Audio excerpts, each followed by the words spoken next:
Hey, so I was recently looking at the past 7 years, the ones at the very, very beginning, and I forgot about a few good stories. Oh, good. I mean, they weren't at the time. So the first time, my ex called the police because he wanted the weekend to himself. I had an apartment that time. I was paying for my son's rent. So uh, he decided uh, just to walk over out of nowhere, go to Station 12, police station, and say that um, I was violent and I kicked and punched him on his calf and his foot. Yeah. The thing is, the two letters I never told you about, and I'll tell you about them. The first one, Kim has become increasingly violent over time. Then, when he did the affidavit, because he had clearly lied to the police, what do you call that? It's like worse than a rat, right? A rat, it's worse than a rat. It's like a snake rat or something. Yeah. And so he said that. And afterwards, he wrote another letter for court saying, Kim is the most gentle person I know, simply incapable of violence. Those papers are really, really opposite. That's definitely lying to the police. Now, if I was a nasty human being, I would say, I suffered because they took me to Bordeaux. A lot of really bad things. I will just call sexual inappropriate things happened to me there.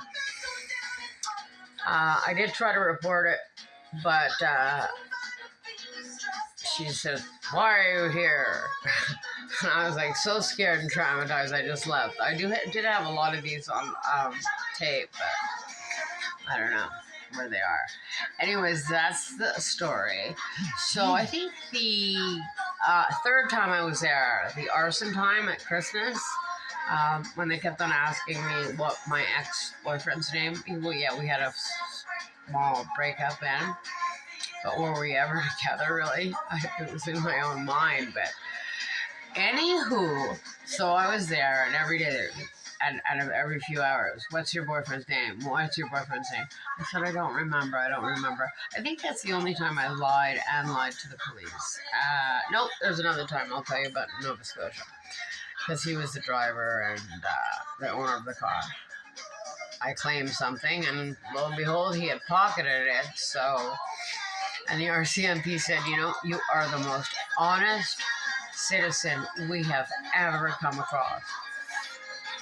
That's just who I am, and I try to stick as close to the truth as possible.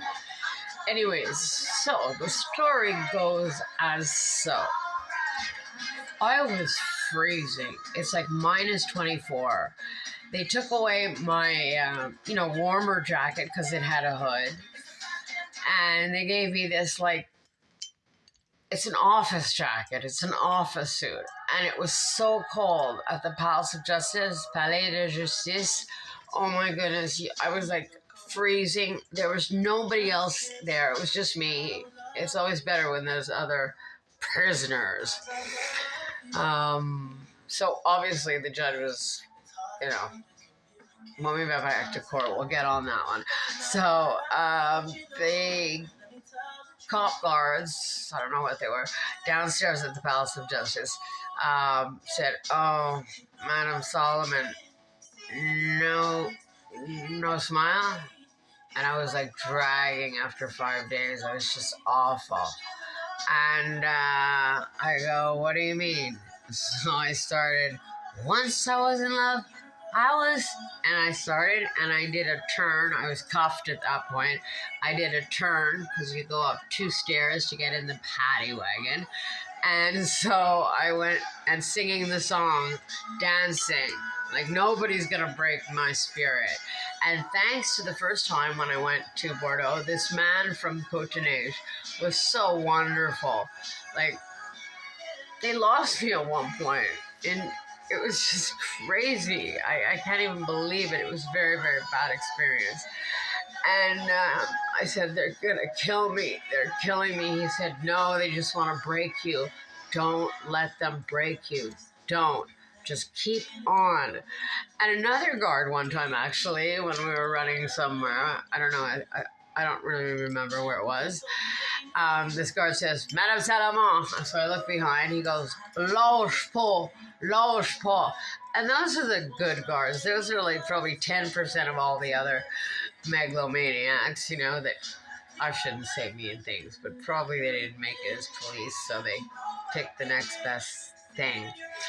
And when you walk by the guards, no, when they walk by you, you have to stay totally, totally straight. Like, you can't even move or you get into trouble. Anyways, that's my story. So, but I mean, it was long. Imagine getting up early in the morning, all day freezing, and they knew darn well there wasn't going to be a judge. Christmas Eve, Christmas Day, and the day after Christmas.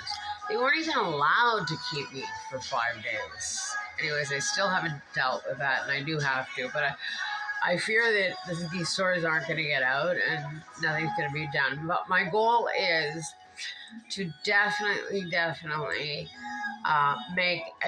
make a few squads that only deal with domestic violence. What phase? Only deal with domestic violence, because they know what to do, and I don't think you should wind up in jail just because your spouse called before you did. That's the way it works. Whoever calls the cops gets the other one in. So that's it. I have a few more stories. I will tell you, excuse me if I do repeat myself. I didn't look at all my old videos, but these are the ones that I want to tell you about tonight. The prison stories. I still can't believe it. Anyways, Kibitz and Bits, stay tuned for some more jailbird stuff. And I am the true and real Kimberly Ann Ryan Solomon. I hope you enjoy my stuff.